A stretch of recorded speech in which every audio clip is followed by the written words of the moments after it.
Fear and Desire is a black and white war film from 1953. For a feature film, it's a bit shorter than average, clocking in at just over an hour. The movie follows 4 soldiers stranded behind enemy lines in the middle of a fictitious war. They devise a plan to trek down to the river and build a raft that will bring them back to their battalion. An overhead plane, the sighting of an enemy general, and an encounter with a peasant girl send all the men spiraling in different directions and threaten them with immediate capture and eventual death. Fear and Desire has some really good things going for it. It has solid performances, really good looking cinematography, and some interesting philosophical nuggets buried in the script. But these things do very little to mask the facts. Fear and Desire is not a great film. It may have been a decent weekend matinee watch back in the 50s, but in 2021, with the endless sea of movies and shows and content available at the tap of our fingers, there's nothing in particular about Fear and Desire that pops. Nothing externally that stands out and demands we spend an hour of our precious time watching it. So with that being said, what makes Fear and Desire a film that every and any kind of creative person out there needs to see? Well, what I failed to mention before, and what some of you undoubtedly already know, is that Fear and Desire was the debut feature film of none other than Stanley Kubrick, the man responsible for 2001: A Space Odyssey, The Shining, Barry Lyndon, and Dr. Strangelove, just to name a few. Wasn't always the cinematic mastermind he's remembered to be. Not only did he craft some of the most memorable and recognizable films ever made, he's widely regarded as the best filmmaker to ever live. A debatable sentiment for sure, but also one that has a large number of backers to it. Contrary to what some people may believe, Kubrick wasn't born a genius behind the camera. That genius may always have been within him, lying dormant, but just like many of the artists and craftspeople that came before him, that genius could only surface after an oppressive period of trial and error. Before a 2001 could be created, there had to have been a Fear and Desire.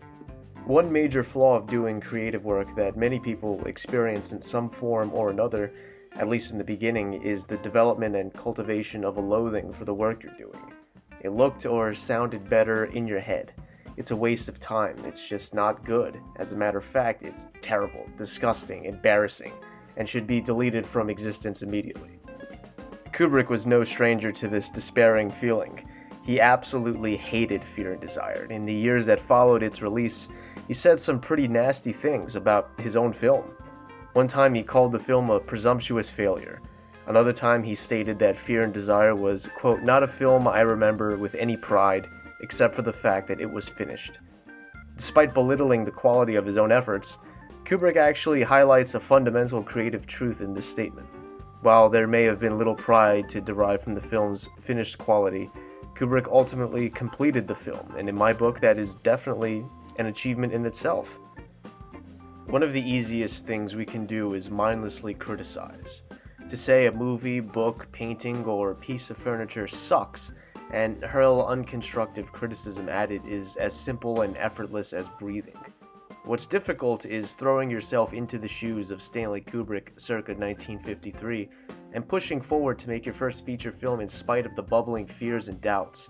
What's difficult is to stomach your subsequent disappointment and summon up the courage to stand back up and try again and again and again and again.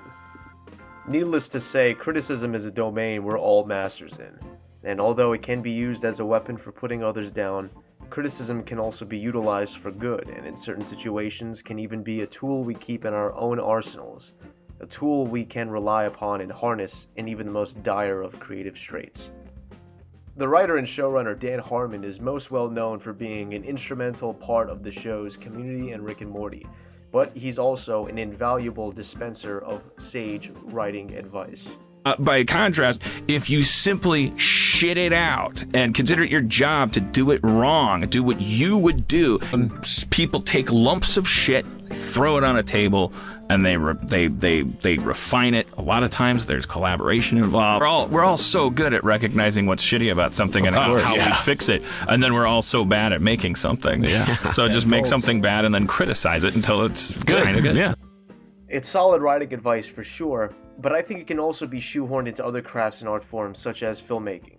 Obviously, though, not in the same way. When you shoot a film, especially one like Fear and Desire that was made on a shoestring budget, there usually doesn't exist the same luxury a writer has to tinker with it draft after draft. But when you complete a film, there does exist the opportunity to meditate on your work and critique mercilessly with one hand and without excessive gratuitous judgment with the other. If we can look at our work honestly, critically, and thoroughly, the flaws float to the surface. The presence of these flaws gives us a despairing hole that we can crawl into, gives us the opportunity to say, okay, at least I tried, I don't have what it takes, and now it's time to pack it in. It's an acceptable rationalization, a seductive one too, a consolation for the merit of our efforts. But ultimately, it's a death sentence for the person we could be. Imagine for a moment if Stanley Kubrick gave up on filmmaking after Fear and Desire. The flaws that can be so uncomfortably glaring are there to provide us priceless insights for future work, and no one needs me to point out that a relative failure for Kubrick built a foundation for the work everyone is familiar with today. When the copyright for Fear and Desire expired in the early 90s and the film's entry into the public domain led to screenings at many film festivals, people were vastly interested in seeing the lost Stanley Kubrick film. But Kubrick, still as ashamed of it decades later, did all he could to derail the initial screening in 1994, releasing a statement through Warner Brothers deriding his debut feature as, quote, written by a failed poet, crude by a few friends. It was a completely inept oddity, boring and pretentious, a bumbling amateur film exercise. Kubrick's hatred for his film may seem puzzling to some, but I'm sure it's very relatable to others. While it is almost a certainty that this was his weakest effort, Fear and Desire was Kubrick's film school. It's a film he learned a tremendous amount from making, and since his loathing for it continued well into the latter portion of his life, we can speculate that it was a specter that loomed in his rearview mirror throughout the entire filmmaking career that followed, always motivating him to achieve the highest level of quality possible. The trial and error story seen with Kubrick in Fear and Desire isn't limited to just him. We see it with the actor who played Private Sidney, Paul Mazursky, who went on to become an acclaimed Oscar-nominated writer-director. And we see it with the film screenwriter, Howard Sackler. Sackler was a former schoolmate of Kubrick's, and went on to win a Pulitzer Prize for his play The Great White Hope, and was the man responsible for Quint's USS Indianapolis speech in Jaws. The primary lesson I believe we can learn from Fear and Desire is that of persistence. Not only is it a lesson that pays dividends when it comes to creative pursuits, but the application of it can expand way beyond that and into our daily lives.